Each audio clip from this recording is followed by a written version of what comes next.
Trick photography. The best creative photography and trick photography secrets.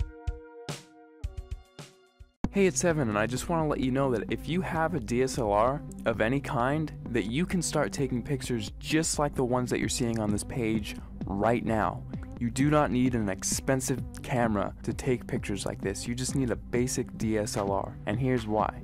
A lot of people think that if they have the best gear that they can make the best photographs. Now that is completely untrue, especially if you don't have the right knowledge and creativity. If you have creativity and ideas, and you know about things like composition and light, you can make way better pictures with your camera than the photographer who doesn't know about those things but has the most expensive $20,000 camera. The camera is not important at all. See, in trick photography and special effects, you want to focus more on the creative and artistic ideas and less about the gear. The gear is just a tool. A good photographer will know how to use the basic fundamental principles of photography to take a good image with any camera. All DSLRs, they all have a manual mode, and that is what I'm going to be showing you how to use in this course to create artistic images. So if you have a DSLR in your house right now, I don't care what it is or what it's called, I'm going to show you how to use it to create really artistic images. These pictures that you're seeing right here, all of these pictures were made with a Nikon D50 camera, which if you don't know what type of camera that is, it's the first basic entry-level DSLR that Nikon released back in 2005.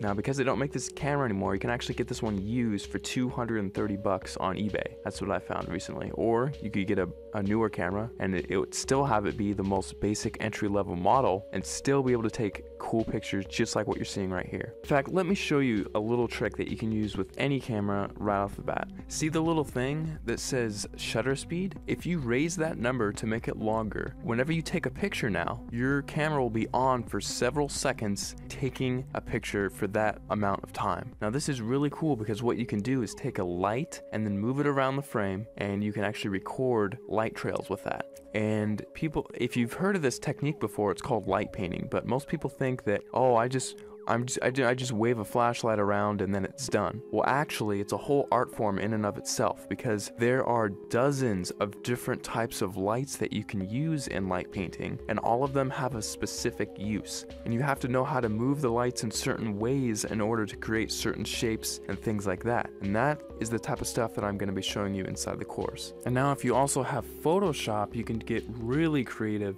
In addition to just using your camera, you can do both. We'll only be using Photoshop for about a third of everything taught inside. So if you don't have Photoshop, don't feel left out. You can still do many tricks inside of the course. For example, in this picture, I love giving this as an example because it gets a lot of people's attention and it's just funny. In this picture, I had my camera on a tripod and I was just photographing this room here. And what I did is I went down to my bank and I withdrew about $800, $871 to be exact. And then after that, I went around placing the money in different areas of the frame and then taking a picture. And then I moved the money into a different place of the frame, took another picture, and I kept repeating that process over and over again until finally it looks like I have $1 million inside of this room, which is really cool. Now, I like showing how to do this one because it's one of the simpler tricks and anyone can do it if they have Photoshop. So that's just one trick I like to show. I'll show it in much more detail inside the full course, but you don't need the latest and greatest version of Photoshop. You can use Photoshop CS2, CS3, CS4, or the latest, which is CS5. And if you're using Photoshop Elements, you can use Photoshop Elements 10, and you can still get away with doing many things, including this trick, inside of the course. Alright, so just to wrap everything all up, inside of the course, you're going to be getting a 300-page ebook that gives step-by-step instructional content on how to create artistic images. I'm not going to be showing you how to take boring pictures of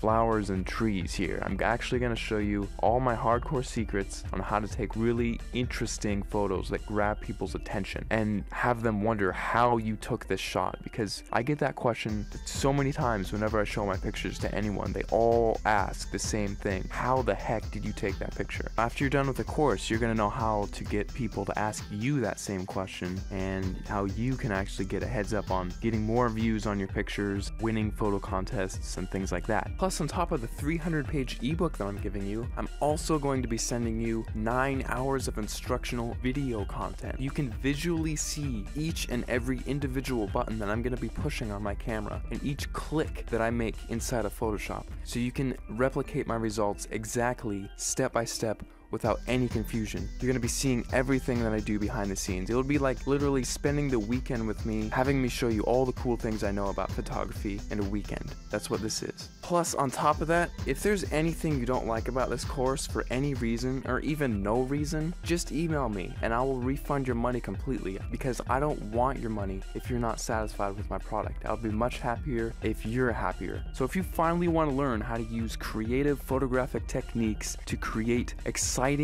fun, creative images that get people to glue their eyes onto the screen looking at your picture, not wanting to look away, this course is definitely for you, because I'm going to be showing you some of the coolest techniques that you'll probably ever come across.